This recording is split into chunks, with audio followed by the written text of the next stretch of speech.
My name is Neil Taylor. I'm a local historian and author. I'm here today for the Heritage Open Days on behalf of the Morpeth Development Trust, and what I'm going to do is to tell the people all about the hall, the history, and of course the former hall, which people may not know anything about.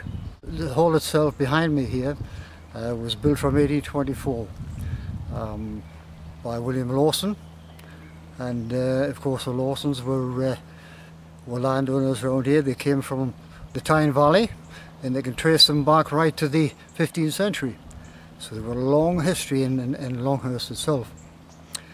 And the Lawson family, they were here for a number of years. Edward Lawson was the son of William Lawson, who built the church at Longhirst and the school, opened the mine in 1868, and became a very rich chap at that time.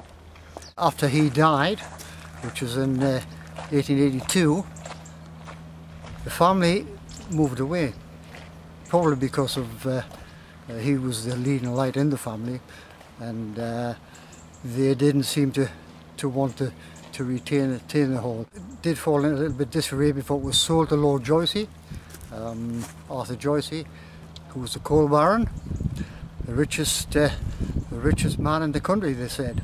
He had coal mines in Australia, and he was the biggest coal owner in the world. His reign continued till he moved away, just after the beginning of the 20th century.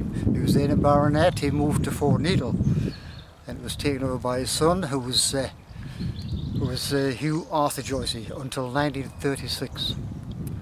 When again it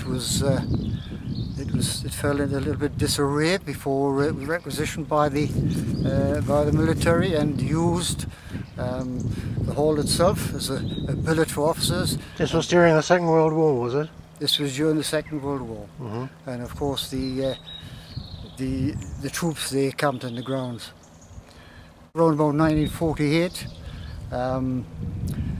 it was requisitioned by the Home Office. They took it over as a approved boys' school, and of course that continued right up until around about 1982, I believe it was, when things changed and the approved school sort of closed down, and it fell into disarray until the 1990s, when Northumberland Council began to use it as an education centre.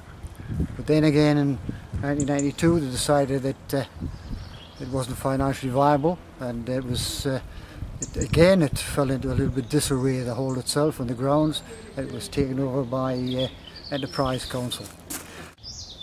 And so now it's run as a hotel and a conference centre? Hotel and a conference centre, yes, and of course the grounds now, the cricket ground away to behind the car park to my left. Yes, it's now the home to Morpeth Cricket Club. It is, yes. They came here from the ground in Morpeth in 1996.